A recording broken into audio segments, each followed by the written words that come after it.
Hey guys, welcome back. It's Maverick here today with episode 21 of 86. So, this is going to actually be the last episode in a while because apparently the last two episodes of this season, due to some production and or scheduling issues, are only going to be released in March. So, quite a whiles away, I gotta say. So enjoy this episode while you can. And anyways, so where are we right now? Where are we potentially going to be left off, right? Well, last episode was really more of an introspective, particularly in regards to Shin, and you know, I guess a sort of like accumulation of the problems that we've been facing up to this point, including, you know, his mindset, his thinking of the future, etc., etc. But hey, as I've said in the last episode, at least he now currently admits the situation and he has been forthcoming with it at this point, especially towards Federica. And you know, the first step towards fixing a problem is acknowledging the problem, right? And not to mention, he still currently has some short-term goals that he needs to make, such as, you know, finding the railgun, sending Federica back, etc., etc. So that should be more than enough to keep him going for now. Now, for this episode, I'm assuming that they are going to be able to meet up with the railgun, you know, catch up to their target and whatnot, and then I guess before we get to the final battle, is where we're going to leave off. So, is that true or not? Let's get into the episode to find out. Alright, let's begin in 3, 2, 1, play.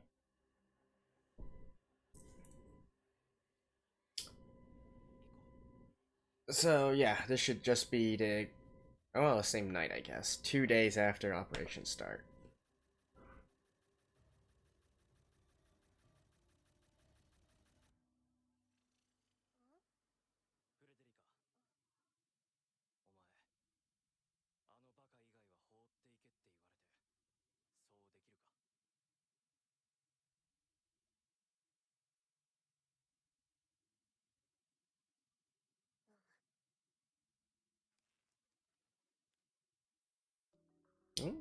Alright. I'm not quite what he was meaning there.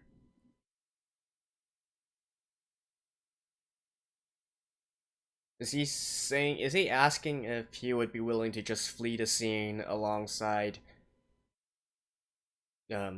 alongside Shine? Hmm, maybe. Hmm.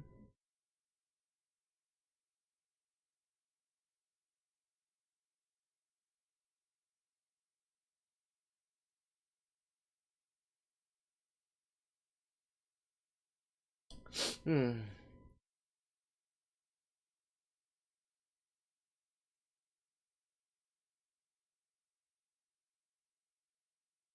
I do find it interesting in a lot of ways how 86 does seem to be like would you guys say this is maybe a dark horse of the season?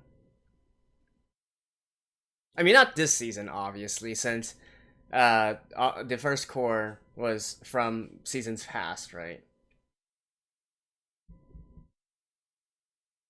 I guess it would be. I don't think 86 was made out to be all that popular of a franchise. But regardless, I am glad that, you know, much love and care has been put into this particular adaptation.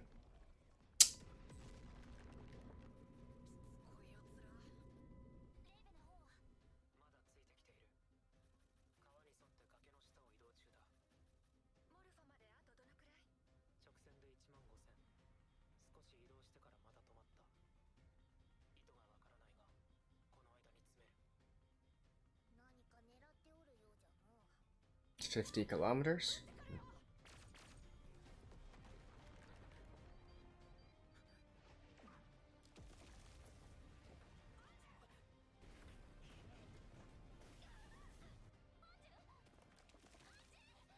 Ooh. Possible concussion, possible blunt trauma.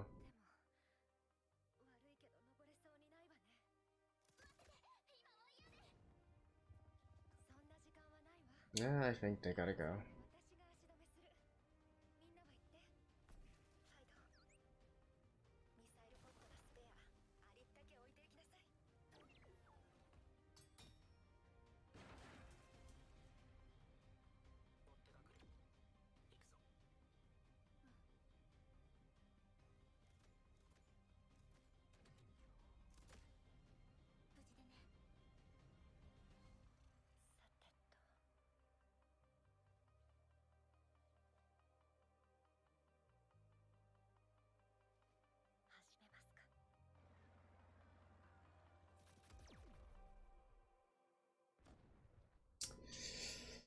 Hmm.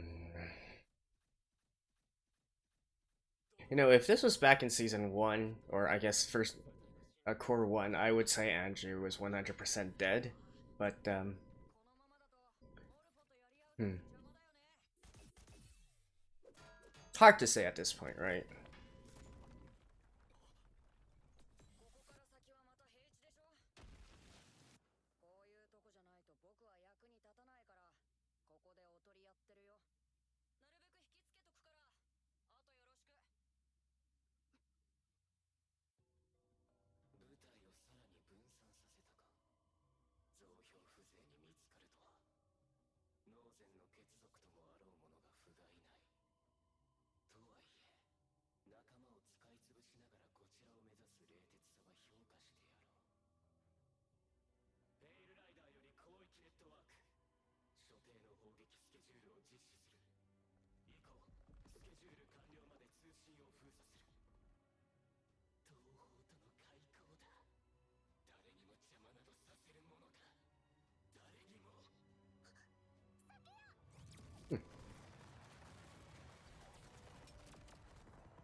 You know what? I feel like ending this particular core here on this episode, or I mean, in essence, it would be like that, right? With a 3 month gap in between. That is harsh.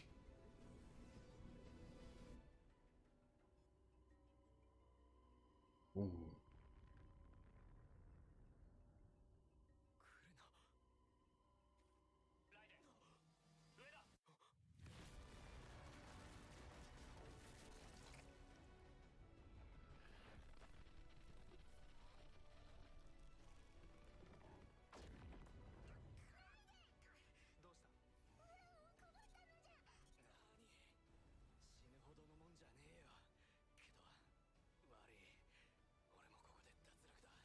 Yeah, so he's gonna have to go back and take Federica.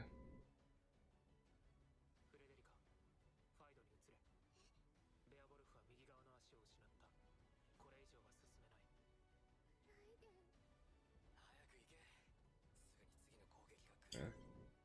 So that goes back to the question he Raiden asked at the very beginning, right? If it's only Shin, like, can Federica go forward with only Shin?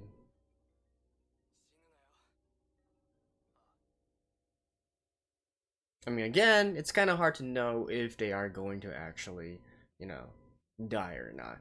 Back in the first core, I would have said that they would all perish, but with the start of the second core, certainly, I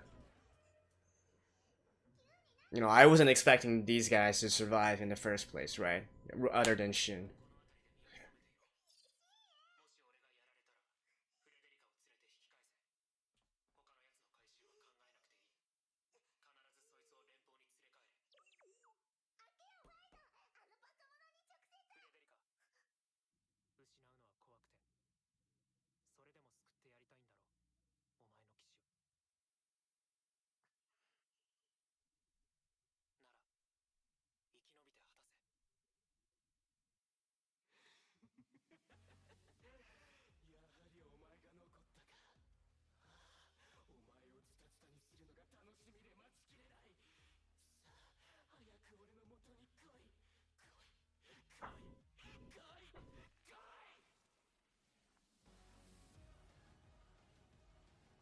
What are those butterflies?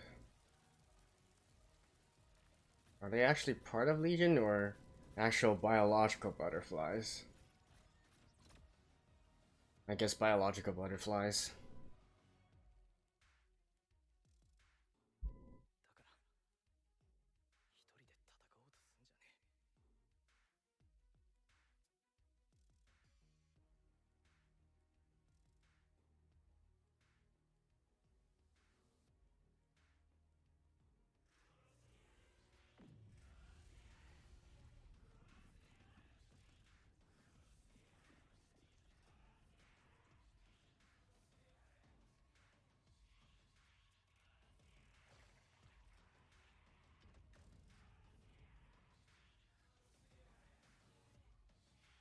Jeez. Chill, Kiri.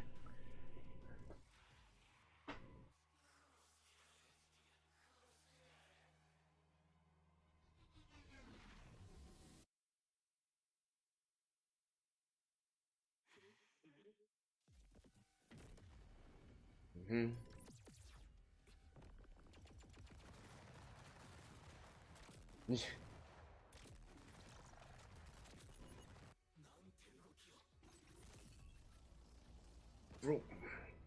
Damn.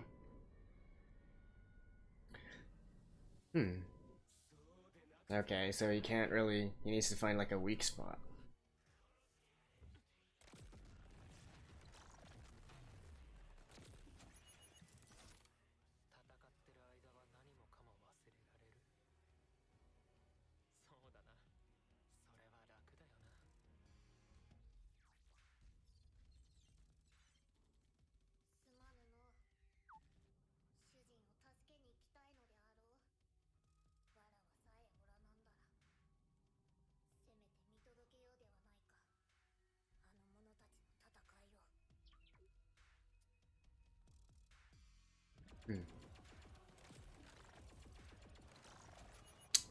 So why is it that some people can have these special abilities and some can't? I guess it is hereditary.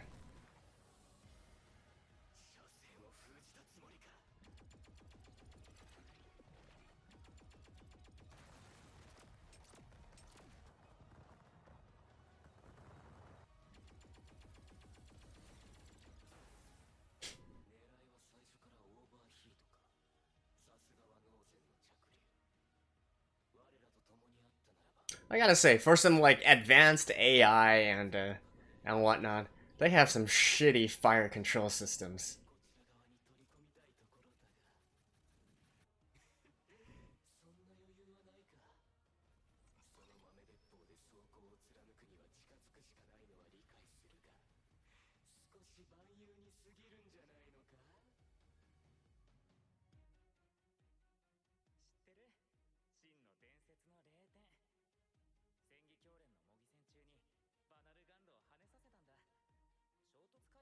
Point blank, eh?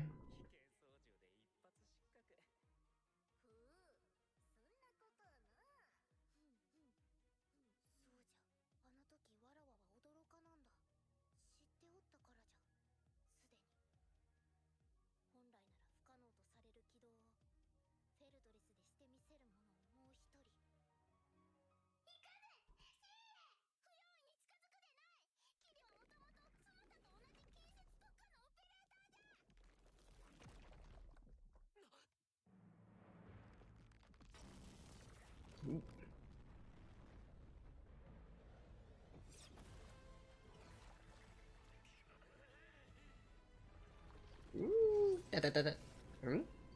Oh. Ooh. Oh, here.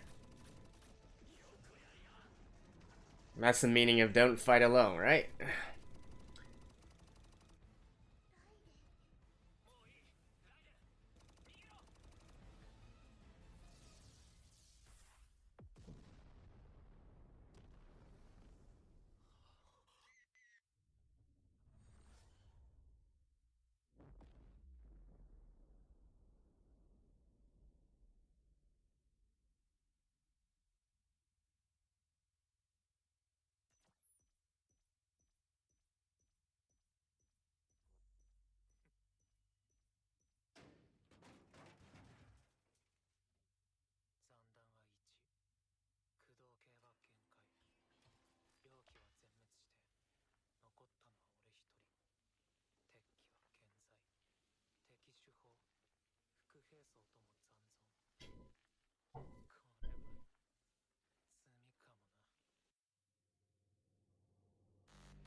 Ooh. Back up. Hey. It's the Republic, right?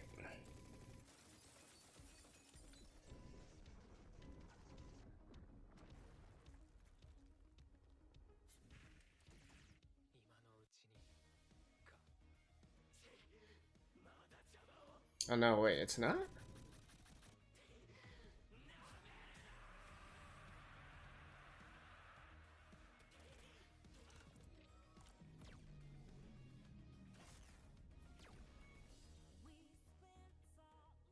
Right.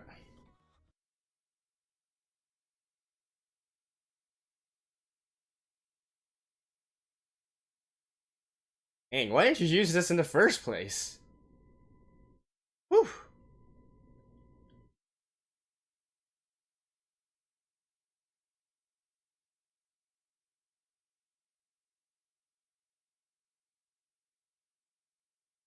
Oh no, wait, that should, or is that by Karuna?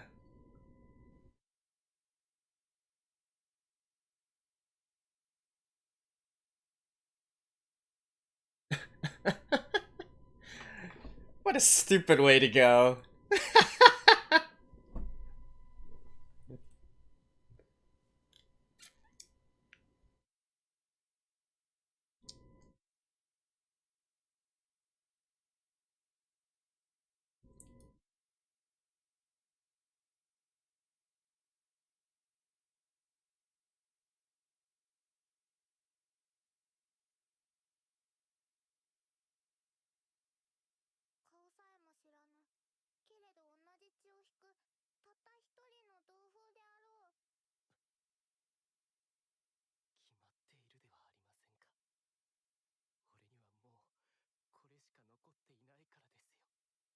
Fighting? Okay.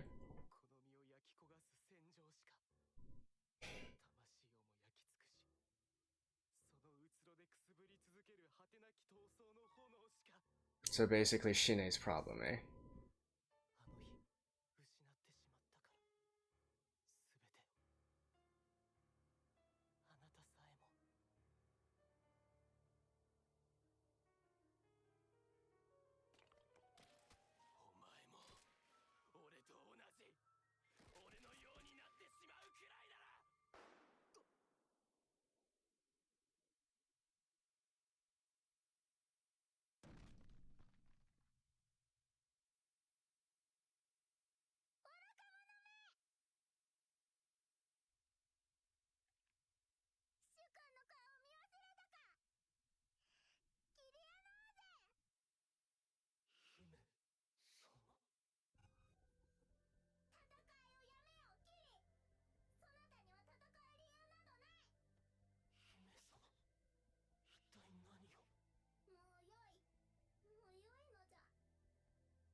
Oh, has she made her decision?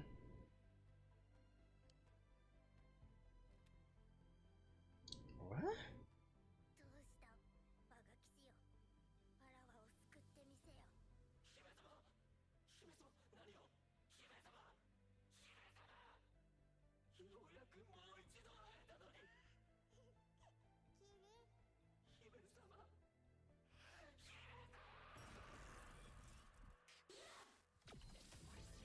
Alright.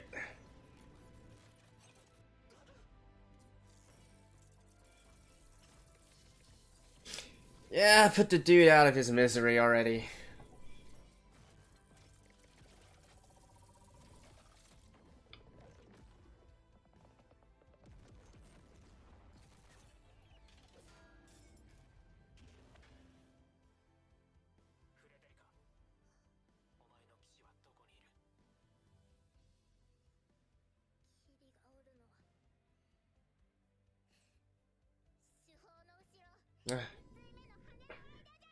Made her decision.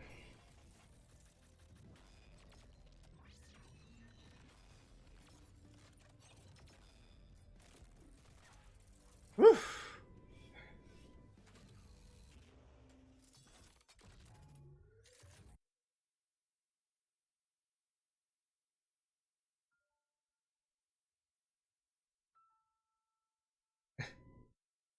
In an alternate universe?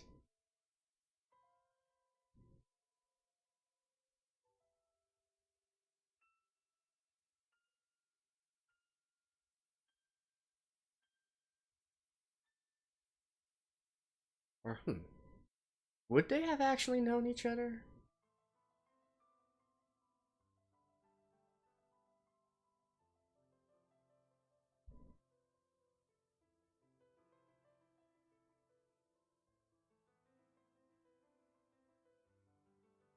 Yeah, I really love this piano music here. It's not the first time it's been used, but it's great.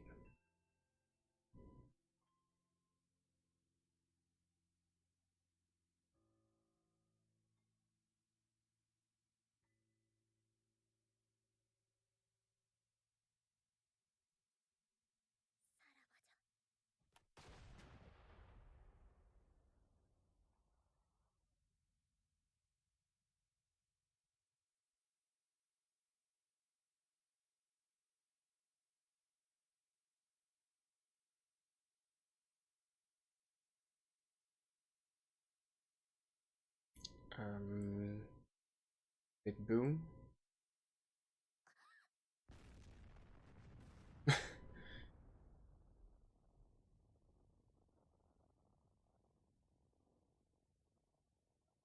Wow, and are we actually we are actually gonna end here. Oh my god. The next two episodes being 3 months away is so troll. So damn troll. Oh my god. I will see you guys after this. Well, geez, guys, talk about cliffhangers. So apparently we are going to have to be cliffhanging here until, as I mentioned, 3 months later, where they will continue to broadcast episode 22 and 23 in the midst of March, right? So yeah. Well, obviously, I think Shin is going to survive this, right? Shin is he is one of the main protagonists of this story, so it would make sense that he continues to live on. The rest, I'm not really sure. Again, if this was back in the first core, I would have said, okay, they are all gone. And that is actually one of the things that I really, really respected the anime or indeed this work to do, and that is keeping characters, even important characters, dead, right? But then at the start of the second core, we see all 5 of these survive. So at this point, I'm really unsure whether or not they will survive or not. It's quite unclear at this point if they will or not. I do believe that near the end there, the sort of cover fire, artillery support was probably being sent by Karena. Those shells that burst out into like smaller shells to take out the Gatling guns and whatnot. I think they were sent by Karena, though I'm not 100% sure there. The rest though, like for instance, Raiden and the others, are they dead or not? Don't know, right? Honestly, don't know. Could be dead, could not be dead. If I'm going to be entirely honest, well, I can't really say that, right? You do have feelings for these characters and you want to see them continue on. But at the same time, though, I feel like, especially for a war story, it gets old kind of quick when you keep on putting characters into these seemingly life-ending situations only for them to miraculously survive at the very end once again, right? You can only do this up so many times before it gets really old and repetitive. That's why I really, really enjoyed it. If you guys go back to the first core, when I was going through the episodes, I was actually really, really I was actually really glad that even some of the more important characters and some of the ones that would be quite emotional if gone actually pretty much stayed dead. And indeed, the ending to the first core, where nearly everybody was wiped out, I was like, hey, that is totally awesome, right? You always have to balance these kinds of things, right? Because obviously you put up a lot of time to create the characters, give them backstories and whatnot. You don't want to just kill them off willy-nilly, but at the same time, character deaths being permanent actually adds to the gravity of the situation, and you need to instill this sense of belief that everybody is expendable and they could go at any time. And I feel like that is especially important for a series which is much more at least initially, I thought, much more darker and giving a much more of a grim war kind of feel, especially for this series, right? Whereas the opposite of it would be, going in all Rambo style and having like, going in against all odds and surviving against all odds at the very end, that kind of heroic effort, right? So I do think it's a balance here. So to me, Shin is obviously untouchable, because he is the protagonist, but everyone else is fair game. That's my take on the situation anyways. But let's go through a little bit about this this particular final battle here, right? So at the very end, Kiri was killed. Federica made her decision. Although to be honest, I feel like she made her decision a long time ago. So well, in any case, she did prove pivotal to distracting Kiri long enough for Shin to get in the killing blow, right? And that flashback there, or I guess that kind of what if scenario, was kind of a nice touch as well. Seeing the Nozen family, the Nozen brothers and whatnot, all interacting with each other, a what could have been situation instead. You definitely kind of also feel, if that was, I do wonder if there's a little bit more to it as well. If we know that, that Kiri is part of the Nozen clan, and we know that within the original Republic. By the way, I think I mentioned something about the Republic in this episode. I actually think I was supposed to say the Federacy. What I was trying to say is instead, perhaps the Nozen family originated from the Federacy / Empire, and maybe a branch of them went to the Republic, and that is why, in the eyes of the Republic, Shin and his family aren't actually part of the the core Republic, right? They are other ethnic groups or outsiders in a sense, and that is why they eventually they were branded as the 86 and put discriminated against and so on and so forth, right? So I think it makes a lot of sense if the Nozens actually came from the Empire. That would also probably explain why they have these unique abilities to them, and it was concentrated within certain bloodlines within the Empire and whatnot. But we really haven't really gone any deeper into that storyline yet. I presume that is going to be one of the ultimate long running storylines here. The concept of the Nozen family and other specific families that carry this trait of being able to these sort of supernatural abilities, right? But at this point in time, it's not really relevant yet. But we do see this little what if situation, if the Nozen family was all within the Empire and Federica could have all those big bros doting over her, right? So that was a nice touch there. The actual battle itself, right? The one-on-one between Kiri and Shin. I do kind of wish that Kiri had used those tentacle light beam thingies a little bit earlier, because those were cool. Definitely gives a much more high-tech vibe to everything here, rather than just Gatling guns. Indeed, which aren't even all that high tech, all things considered, and not to mention it's not really anything different than what we've seen in all the conflicts that we've seen so far, right? So I really appreciate it when they finally showed that those tentacle like things aren't just for show, they actually have a use there, and and they have specific attacks related to them as well. I felt like that added a nice little touch to this particular conflict. I wish he could have used it a lot earlier. Um, in fact, you do have to wonder if I guess Kiri was maybe being a little bit too arrogant about the entire situation and not really utilizing his full power and whatnot. So, unfortunate, but it is what it is.